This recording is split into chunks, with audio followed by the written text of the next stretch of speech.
See, today we are reviewing the symbiote that looks most like Spider-Man. Sorry, I wrote down his name.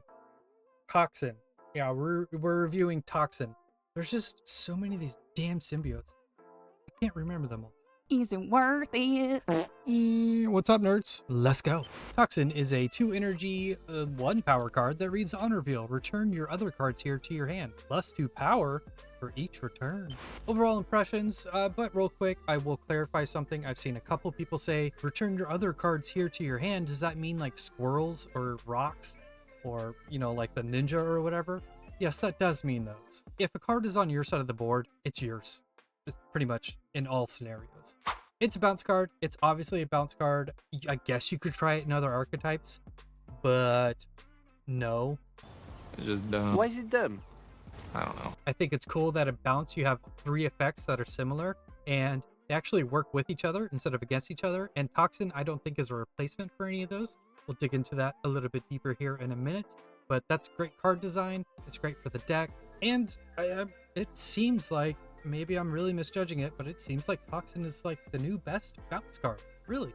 Am I a joke to you? Moving on to the good and the bad. Get in the bad. First thing here, friendly interactions. Fast, Asian Venom, Beast.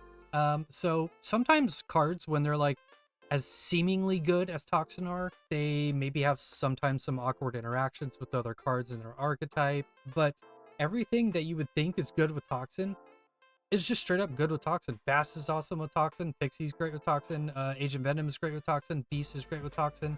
Wherever you think you want to put Toxin, there's not going to be any awkwardness there. And I think that's great. And it really makes for whatever decks he goes in are really going to be upgraded because of that. All right, second thing here, he's effectively 7 power. But yeah, it's a 2/7. That is sometimes much better because you're also getting more on reveal triggers, like Silver Sable, for example, Wolfsbane, for example. And on the downside, you're still getting some re-triggers, and maybe you return 2 things to your hand. My point is, it's still good value for 2 energy. Also, if you Agent Venom or Bass on top of Toxin, then it's just absurd value. Great. The third thing here, I touched on it real quickly in the overall impressions. It's not a replacement for similar cards. And by that, I mean Falcon and Beast. Usually when you have a card that is similar to other cards in the archetype, let's just say a discard, for example. Old Hellcow used to be a 4/6 discard 2 cards, and Corvus Glaive was a 3/5 discard 2 cards, and you get extra energy. Well, why the hell would you ever play Hellcow ever again? Because Corvus Glaive costs less and it had more of an upside. So it was just like it made an old card obsolete. What Toxin is not that at all. It doesn't make Falcon or Beast obsolete at all. It actually makes them better, which is super cool card design. All right, onto the bad. It's a 1 deck card. This is a bounce deck card. I guess you could try it in some weird like discard archetype or something. I don't know. I feel dumber for even trying to think of where you would play this outside of bounce. Everyone in this room is now dumber. So moving on. So the second thing here is it's bad late. Cards that would go in the same decks as Toxin are usually not great on turn 6, like Black Swan. Horrible on turn 6. Also not great on turn 5. Anyways, that's not the point. The point is, this card's not good on turn 6 at all. It's actually like the worst thing you could draw on your deck on turn 6. And last thing here is, let me know. LMK, bro. This is the part of the video where I say, leave a comment down below if you can think of any interactions, any downsides, any upsides to Toxin that I am perhaps missing. Get that algorithm seeing that people like talking to me in the comment section. Moving on. All right, on to an example deck list. It's a bounce deck. What do you want from me? I will say we are moving away from Collector, Angela, Bishop, Hitmonkey, and Mysterio for more on reveal cards, because I think you want to be re-triggering stuff as much as possible now that you have Falcon, Beast, and Toxin. So that's why we have Rocket, Bast, Agent Venom, Silver Sable, Nico. I'm just listing cards in the deck now, but mostly it's why we have Wolfsbane. Because Wolfsbane with Toxin is probably going to get bigger than Bishop would have. I could see a version of this being very good right out the gate.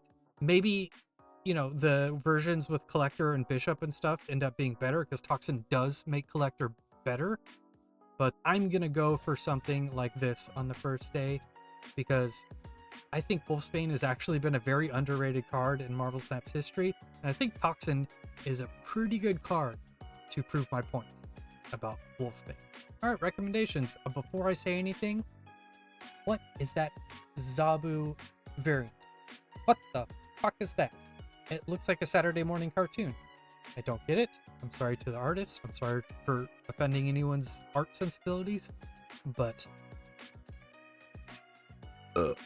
that's what I think about that. All right, so as far as collector tokens go, it's pretty simple. Do you play Bounce, or would you like to play Bounce a lot? Were you a Bounce bro when the deck was very good a couple months back? Then yeah, I think you have to get Toxin. It's going to be like one of the better cards in Bounce now. So 6k tokens for Toxin, easy pickup. Now, as far as keys go, well, I will say if you're not really a Bounce bro and you just only played it because it was a meta dominant deck, wait to use tokens on Toxin to see if it actually pushes Bounce up into the higher echelons of the meta again, and then you can spend the tokens on Toxin if you want to. Now, as far as keys go, okay, so Elsa, Bloodstone, and Zabu are like fine, but not necessary for anyone, really. I guess Elsa could be okay with Toxin, but yeah, it's not necessary. Zabu's not necessary. It's cute, but if you want to be competitive, you don't need either of those cards. So if you are thinking about spending 4 keys to get Toxin, I would say, like with the tokens thing, if you really enjoy Bounce, spending 4 keys is fine, because you know what, you're gonna need Toxin moving forward. But if you don't have Elsa and Zabu and you get those while trying to get Toxin, that's just a bonus. So yeah, I guess what I'm saying here is everything that applied with tokens pretty much applies for keys, mostly because Elsa and Zabu are just not necessary, but they're nice to have. And that's it. That's the video. Thanks for watching. Laters. Shout out to the newest channel member, Jose. Appreciate you, homie. Be cool like Jose. Support the channel.